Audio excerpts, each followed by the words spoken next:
ఆచార్యదేవా ఏమంటివి జాతి నెప్పమన సొంత సొత్తుల కింద నిల్వ అర్హత లేనందువా?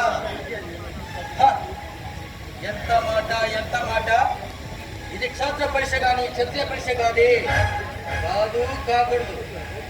ఇది కుల పరీక్ష ఎందువా? ఈ తండ్రి భరద్వాజు జననం పెట్టింది, అది జుగుప్సాకరమైన నీ సంభవం పెట్టింది, మట్టి కుండలో పుట్టింది కదా. ఇది ఏ కురుడు ఇంత ఏలా ఆత్మ పితామహుడు గురుకుల ఉన్నది ఈ శాంతనుడు శివ సముద్ర పారీకు గంగా గర్భంలో జయించలేదా? ఏనేదే కులము నాతో చెప్పిస్తేమయ్యా, మా వంశమునకు మూల పురుషైన వశిష్ఠుడు దేవవ్యాసికు గురుసి పుత్రుడు కూడా.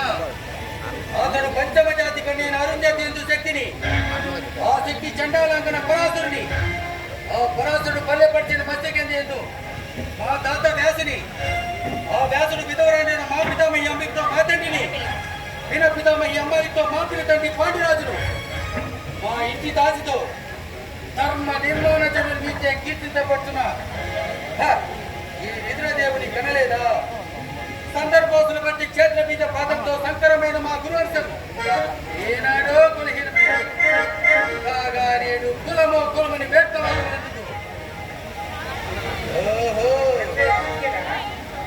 ఆశ్చర్యకమా అర్హతను నిర్ణయించేది.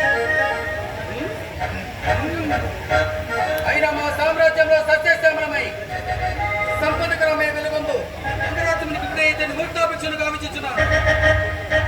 సోదరా దుశ్శాసన అనర్కన వద్ద శక్తి కిరీటమును వేగంగా స్వరూపమ సురచిరమని మైమంత సుగుణ సింహాసు పరిజనులారా, పుణ్య భాగీరథి నదీతో నందకరుడు కళ్యాణ భట్టులారా, మంగళ తూర్యములు సుస్థిరంగా మోగినీడు అన్ని మాగులారా, ఈ కర్మ మహారాజును కైవారం కాదు.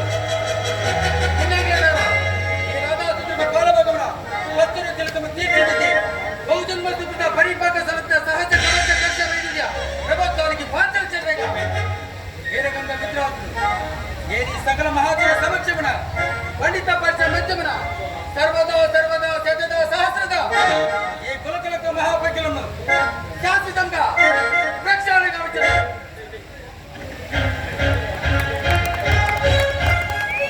థ్యాంక్ యూ అండి.